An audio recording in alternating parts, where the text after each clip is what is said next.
My name is Kristin Koch, and I'm a designer.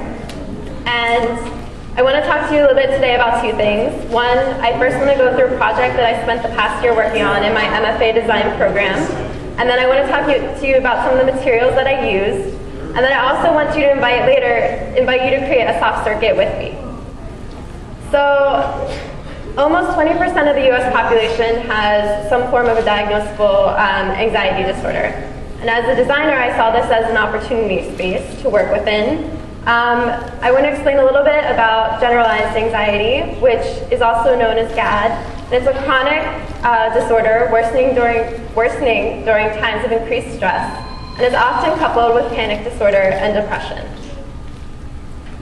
So for my thesis project, I wanted to explore and research and focus on finding an intervention to help us in this moment of increased anxiety.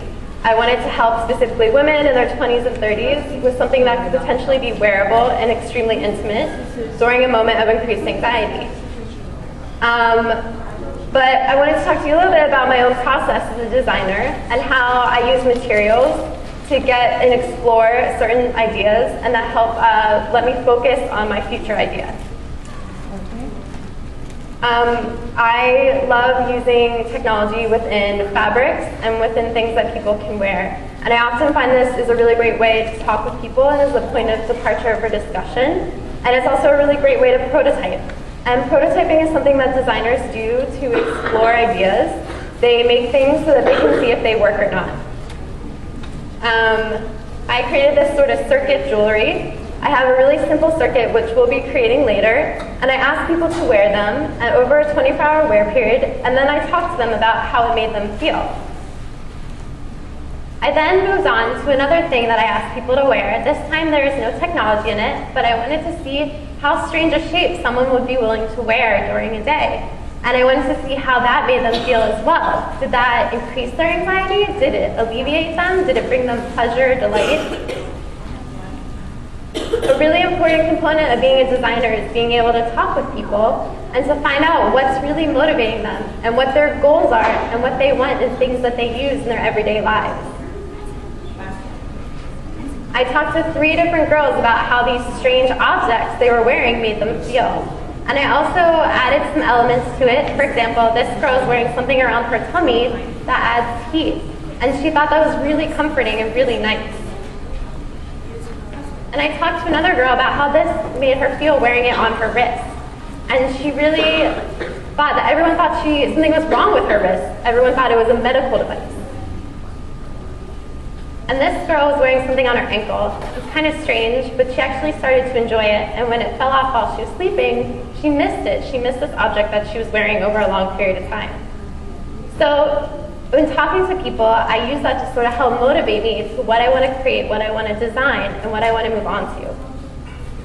And so for my next object that I was making throughout this process, I decided to use a microcontroller. And so this microcontroller was actually developed by this woman, Leah Bukai, and it's called a lily pad. It's actually quite pretty, and you can program it using code to do things that you want it to do. So these are just some resources I thought if you guys were interested in checking more out about the lily pad. It's really fun, and if anyone's interested in sewing, it's a great way to learn about circuitry and technology as well.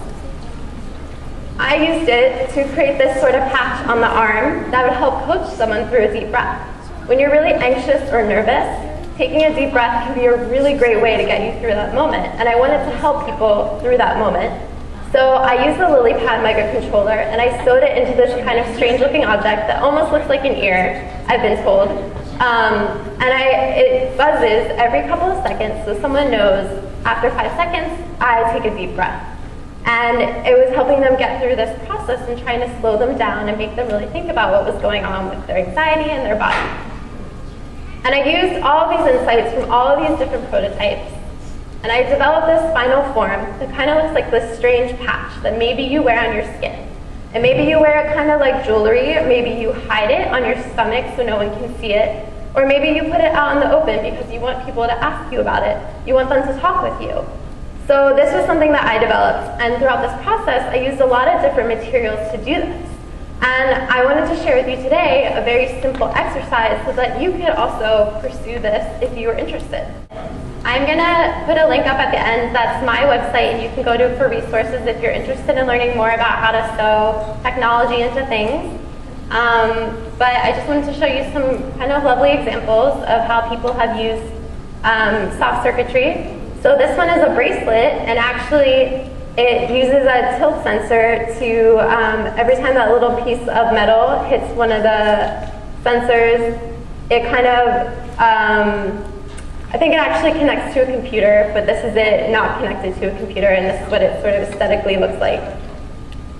And then this is kind of a lovely cape that uses conductive thread, and there's LEDs in there, and they kind of glow and light up, and it's sort of more, it doesn't really do very much, it's just kind of pretty, but it's an interesting use of materials. Okay, so we're going to begin. So in your kit, you all have a swatch of felt. Then you're going to have a 3-volt lithium battery, you have a sewing needle, you have an LED, and you have some conductive thread. And conductive thread is what allows the current to go from the battery to the LED so that the LED lights up. Now, I couldn't provide these for everyone today, but in the future, if you work on this project, or if you want to do more with soft circuitry, a really good set of tools to have is always scissors, double-sided tape, and needle nose pliers. So let's talk a little bit about LEDs for anyone who's not familiar with them. LEDs provide a little bit of light, and they have 2 leads. And one lead is positive and one is negative. The way that you can tell this difference very easily is that the longer lead is the positive lead. So within your kit, in order to make it easier to sew, I actually took needle nose pliers and turned the longer lead into a circle. So the one that's more circular is going to be the positive, longer lead. And then the one that's a triangle is going to be the negative, shorter lead. So remember to keep that in mind because we're going to need that when we move on to some of the next steps. Okay, so what I'd like everyone to do, there are scissors circulating, so if you could take the conductive thread and take your needle, and I need you to thread your needle with the conductive thread. You're not going to need all that conductive thread, so you might want to chop off a little bit so that you can save the rest for later.